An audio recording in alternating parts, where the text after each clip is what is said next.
आते हैं बेहतर से बेहतर होने की तलाश करें। बेहतर से बेहतर होने की तलाश करें, मिल जाए नदी तो समंदर की तलाश करें। अक्सर टूट जाते हैं शीशे पत्थर की चोट से। अक्सर टूट जाते हैं शीशे पत्थर की चोट से, पत्थर टूट जाए ऐसे शीशे तलाश करें। हाय एवरीवन, कैसे हैं आप सभी? आई होप कि आप बढ़िया होंगे, मस्त होंगे, स्वस्थ होंगे, आपका स्टडी भी अच्छा चल रहा होगा। तो दोस्तों आ चुके हैं फाइनली नई वीडियो के साथ। आज हम देखेंगे क्लास 10th हिस्टोरी यानी इतिहास, क्लास 10 के इतिहास के चैप्टर 1 जिसका नाम है यूरोप में राष्ट्रवाद। अगर आप क्लास 10th के छात्र होंगे तो आपको पहले चैप्टर का नाम पता होगा कि यूरोप में राष्ट्रवाद पहले चैप्टर का नाम है। इस चैप्टर से हम 30 वीवीआई ऑब्जेक्टिव को देखेंगे जो परीक्षा के लिए बेहद उपयोगी है। यानी चैप्टर 1 के 30 को वीवीआई हम बुक से छांट के लाए हैं जो हर तरह से वीवीआई है। इस क्वेश्चन को देखिए, मस्त आनंद लीजिए, स्टडी में अपना मन लगाइए। देखिए, मिशन बोर्ड एग्जाम 2025 जो भी वीडियो देख रहे होंगे तो कहीं ना कहीं उनका मतलब एग्जाम होगा या आने वाला होगा। तो 2025 मतलब ये वीडियो स्पेशल 2025 के लिए बनाया जा रहा है। चलिए वीडियो को शुरू करेंगे। इटली और जर्मनी, पहला क्वेश्चन, इटली और जर्मनी वर्तमान में किस महादेश के अंतर्गत आते हैं? तो इटली और जर्मनी जो वर्तमान में, याद रखिए, यूरोप महादेश के अंतर्गत आते हैं। यूरोप महादेश।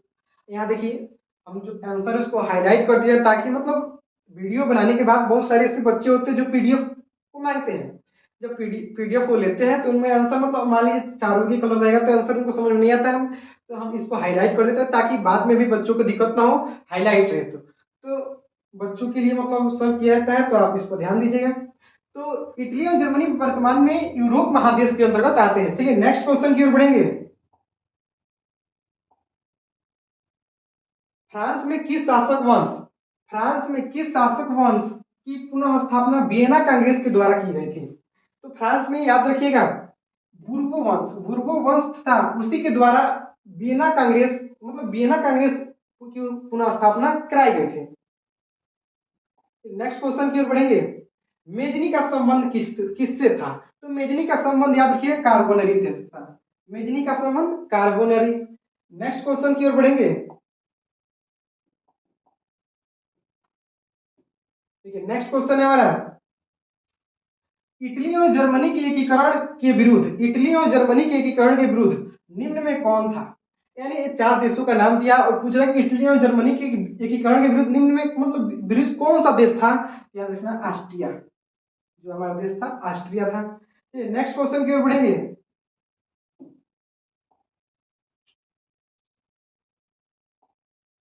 देखिए, नेक्स्ट क्वेश्चन है हमारा, काउंट काबूर को विक्टर इमैनुअल ने किस पद पर नियुक्त किया था? तो काउंट काबूर को याद रखिएगा, जो विक्टर इमैनुअल था वह प्रधानमंत्री के पद पर नियुक्त किया था। ऑप्शन सी हो जाएगा, यानी गौ प्रधानमंत्री। नेक्स्ट क्वेश्चन की ओर बढ़ेंगे। गैरिबाल्डी पेशे से क्या था? देखिए, क्वेश्चन एग्जाम में कई बार पूछा हुआ क्वेश्चन है। गैरिबाल्डी पेशे से क्या था? तो याद रखना नाविक था। गैरिबाल्डी क्या था? नाविक। गैरिबाल्डी नाविक को आपको याद रखना है। नेक्स्ट क्वेश्चन की ओर बढ़ेंगे। जर्मन राइन राज्य का निर्माण किसने किया था? यानी जर्मन राइन राज्य का निर्माण आपसे पूछा जा रहा है किसने किया था? तो इसको याद रखिए नेपोलियन बोनापार्ट। इसका राइट आंसर होगा ऑप्शन बी, नेपोलियन बोनापार्ट ने किया था। नेक्स्ट क्वेश्चन की ओर बढ़ेंगे। जालबेरिंग एक संस्था थी, यानी जालबेरिंग किसकी संस्था थी? यह क्वेश्चन पूछा जाता है, यानी वीवीआई क्वेश्चन है। तो जालबेरिंग याद रखिएगा व्यापारियों की संस्था थी। जालबेरिंग किसकी संस्था थी? तो व्यापारियों की संस्था थी। नेक्स्ट क्वेश्चन की ओर बढ़ेंगे। रक्त एवं लौह की नीति का अवलंबन किसने किया? रक्त एवं लौह की नीति का अवलंबन किसने किया था? तो याद रखना है बिस्मार्क ने किया था। ऑप्शन सी हो जाएगा, बिस्मार्क ने। नेक्स्ट क्वेश्चन है हमारा, देखिए अगला क्वेश्चन, फल्ट की संधि कब हुई थी? तो इसका राइट आंसर आप लोग याद रखिएगा 1871 में। 1871 ईस्वी में किसकी फल्ट की संधि हुई थी? ये भी क्वेश्चन वीवीआई हर तरह से 1871 आपको याद रखना है। नेक्स्ट क्वेश्चन की ओर बढ़ेंगे। यूरोप वासियों के लिए किस देश, यूरोप वासियों के लिए मतलब किस देश का साहित्य एवं विज्ञान विज्ञान प्रेरणा स्रोत रहा? तो यूरोप वासियों के लिए याद रखिएगा आपका यूनान देश का, यूनान का जो साहित्य है ज्ञान प्रेरणा स्रोत रहा आपको। ऑप्शन बी हो जाएगा। नेक्स्ट क्वेश्चन है हमारा, 1829 ईस्वी की एड्रियानोपुल की संधि किस देश के साथ हुई थी? तो इसमें याद रखना इसका राइट आंसर हो जाएगा तुर्की। ऑप्शन ए तुर्की के साथ। नेक्स्ट क्वेश्चन की ओर बढ़ेंगे। यहाँ देखिए, यहाँ कुछ वीवीआई हमने फिल इन द ब्लैंक्स वाला मतलब लाया है जो आपके लिए आवश्यक है। ये भी वीवीआई ऑब्जेक्टिव ही है, यानी परीक्षा में आपको ऐसे ही पूछेगा, 4 ऑप्शन रहेगा। तो यहाँ देखिए इस सब क्वेश्चन को आपको याद है। देखिए पूछ रहा है डैश के युद्ध, डैश के युद्ध में ही एक महाशक्ति के पतन पर यूरोपीय महाशक्ति का मतलब जन्म हुआ था। तो इसके याद रखना है सूडान। सूडान का युद्ध, सूडान का युद्ध। देखिए नेक्स्ट, सोडावा का युद्ध किसके किसके बीच हुआ था? तो इसको याद रखना है ऑस्ट्रिया और प्रसा, ऑस्ट्रिया और प्रसा के बीच, ऑस्ट्रिया और प्रसा, इन दो देशों के बीच सोडावा का युद्ध हुआ था। नेक्स्ट क्वेश्चन है 1848 ईस्वी की फ्रांसीसी क्रांति ने डैश युग का अंत कर दिया। तो आपको याद रखना कि 1848 की जो फ्रांसीसी क्रांति थी वह पुरातन युग का भी अंत कर दिया, पुरातन युग। नेक्स्ट क्वेश्चन है वेटिकन सिटी का राजमहल जहां डैश रहते थे जो इटली के डैश से बच गया। तो याद रखिए जो वेटिकन सिटी के राजमहल तक कौन रहता था? पोप रहता था, पोप रहते थे जो इटली के संघर्ष, यहाँ पे याद रखिए संघर्ष से बच गया। किससे बच गया? संघर्ष, यानी इटली के संघर्ष, वो कहाँ रहते थे? पोप रहते थे जो इटली के संघर्ष से बच गए। नेक्स्ट है यूनान को एक स्वतंत्र राष्ट्र घोषित करने के बाद ववीरियो के शासक को डैश के वहां से मतलब डैश वहां का राजा घोषित कर दिया गया। यानी किसको वहां का राजा घोषित कर दिया गया? तो आप याद रखना आपको आटो को, आटो को, उसका नाम था आटो, उसको प्रधानमंत्री घोषित कर दिया। नेक्स्ट है हंगरी की राजधानी कहाँ है? तो याद रखना बुडापेस्ट। हंगरी की जो राजधानी है बुडापेस्ट, बुडापेस्ट है, याद रखना आपको। ये कुछ वीवीआई मतलब भरने वाले, इसको आपको याद कर लेना है। चलिए नेक्स्ट बढ़ेंगे। यहाँ कुछ ऑनलाइनर क्वेश्चन आए हैं जो आपके लिए आवश्यक है, मतलब इस तरह सब वीवीआई क्वेश्चन आपको ऑनलाइन में मतलब मिल जा रहा है, तो इससे अच्छा क्या चाहिए आपके लिए? देखिए फ्रांसीसी क्रांति कब हुई थी? याद रखना 1789 में, 18वीं सदी में, 1789 ईस्वी में हुई थी। नेक्स्ट क्वेश्चन देखिए हमारा ऑस्ट्रिया की राजधानी कहाँ है? तो ऑस्ट्रिया की राजधानी याद रखिएगा वियना है, ऑस्ट्रिया की राजधानी वियना। नेक्स्ट क्वेश्चन की ओर बढ़ेंगे।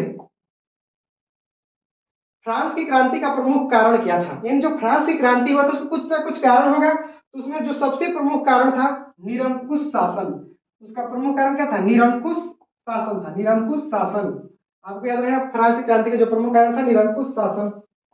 नेक्स्ट क्वेश्चन है हमारा फ्रांस में किस शासक वंश, फ्रांस में किस शासक वंश की स्थापना वियना कांग्रेस के द्वारा की गई थी? तो इसका राइट आंसर होगा बुर्बो वंश। बुर्बो वंश के द्वारा क्या किए थे? यानी फ्रांस में शासक वंश की स्थापना कराई गई थी। चलिए नेक्स्ट क्वेश्चन की ओर बढ़ेंगे। नेपोलियन संहिता किस वर्ष लागू हुआ? तो नेपोलियन संहिता याद रखिएगा 1804 ईस्वी में लागू हुआ था, 1804 ईस्वी में। नेक्स्ट क्वेश्चन देखिए हमारा है वियना सम्मेलन, वियना सम्मेलन का अध्यक्ष कौन था? तो वियना सम्मेलन का अध्यक्ष याद रखिएगा मेटरनिख, मेटरनिख था। वियना सम्मेलन मेटरनिख था।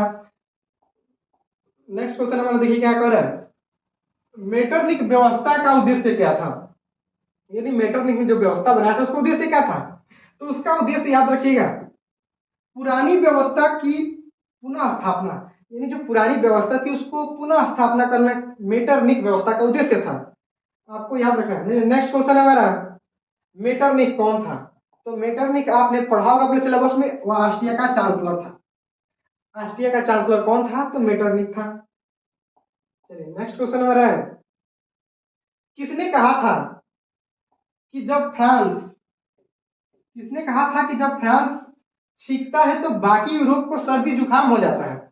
यानी क्वेश्चन परीक्षा में पूछा हुआ है किसने कहा था कि जब फ्रांस छींकता है तो बाकी यूरोप को सर्दी जुकाम हो जाता है? तो इसका राइट आंसर होगा मेटरनिख।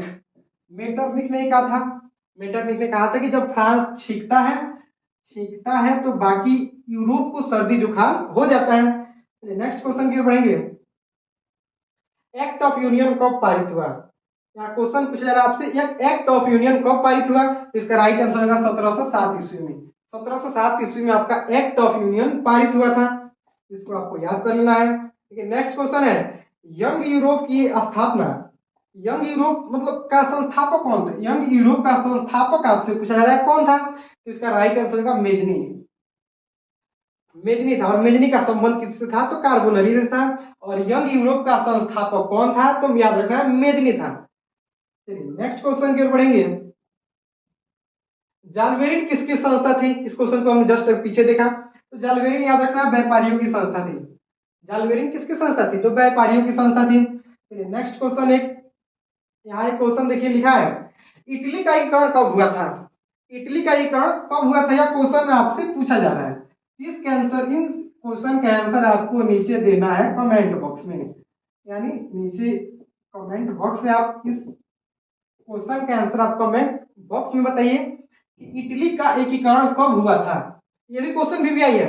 यह क्वेश्चन हम आप लोग के लिए लाए हैं ताकि आप लोग भी कुछ कमेंट बॉक्स में लिख के जाइए। तो इटली का एकीकरण आप कमेंट में बताइए कब हुआ था। तो आज के लिए इतना ही, फिर मिलेंगे किसी नेक्स्ट वीडियो में नए टॉपिक के साथ। तब तक के लिए बाय।